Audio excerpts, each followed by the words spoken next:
Welcome back. This is Savant Strike. I am showing you guys how to hone a razor, if this type of thing interests you, or at least how I like to hone a razor. This beauty right here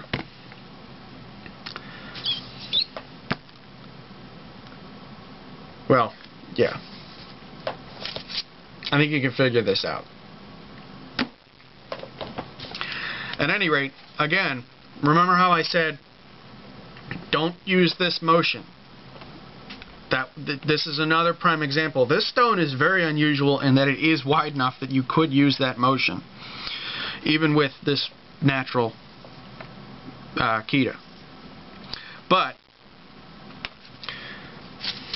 as you can see, the stone is it's lapped. It's very, very even. It's lapped up to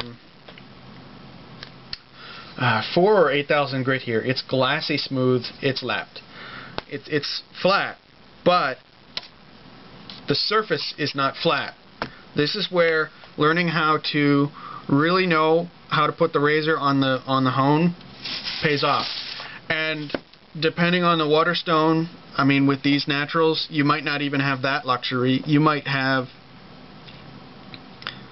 a stone that, you know,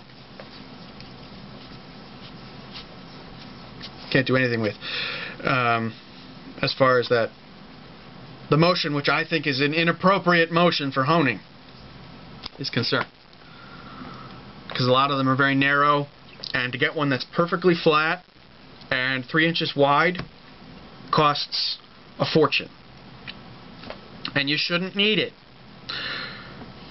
Now again, you gotta get it wet, but in this case you really don't want to get this hone very wet at all. I pour a little bit on there at first and rub it around, and then to keep it wet I dip my finger in my honing glass and just a little bit of water here. Just note the color. And you might actually also note a nice earthy smell when it gets wet. That's the clay.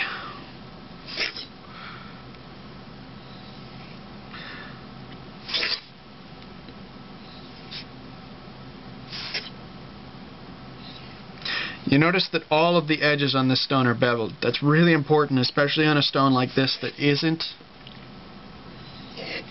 flat. It's an unusual shape.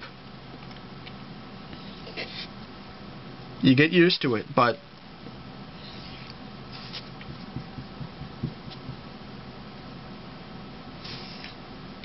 you need to know what to expect.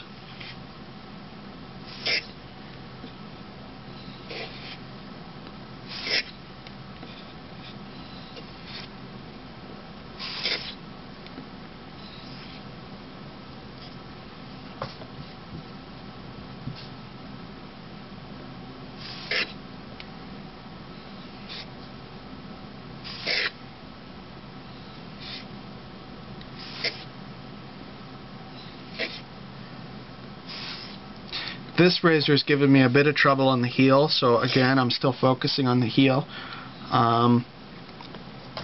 Really depends. Usually I find that the heel, I mean, it's sharp, it's very sharp, but I like to make sure that every inch of the blade is as sharp as every other inch of the blade. And the heel is the part that I've always found is the most difficult. This one especially, because that's where some of the chips were.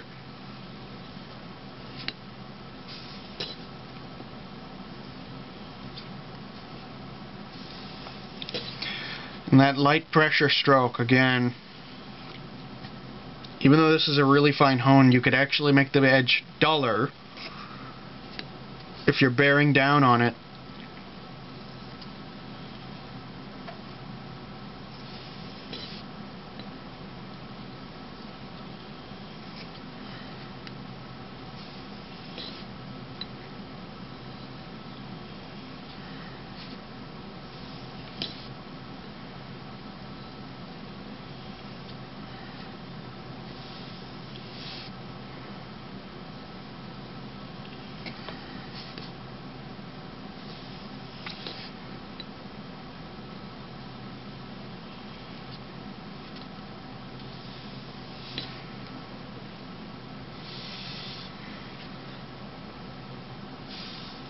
I always found this stone to be a ton of fun.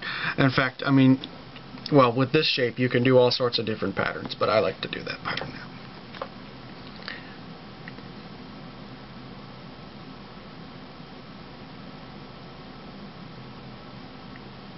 I actually find that once it gets this polished, when you do the thumb pad test, it's almost as if you can't feel it.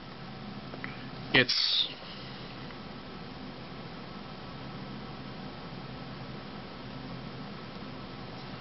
really sharp. And smooth. Really, that's what you're getting out of this last pass, this last stone, and the Naniwa as well. It's not sharpness at that point. It's really just smoothness. This is where, you know, you just go and shave and it's like butter. Even on what some people would call way too small a blade, you know, a 4/8 blade, you know, oh, that's too small to do anything. You're not going to cut down a week's worth of growth with that. Yeah, you are, if you have the right edge. And this is the right edge.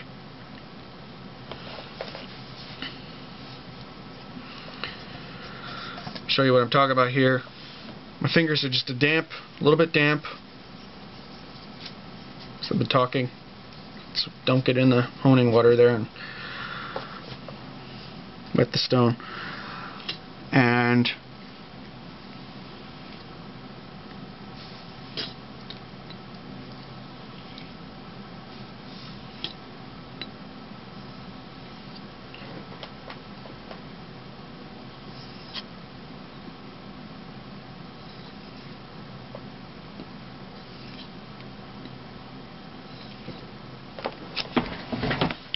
that is it, my friends.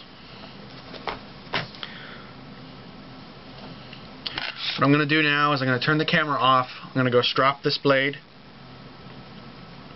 And then I'm going to come back and show you guys the hanging hair test.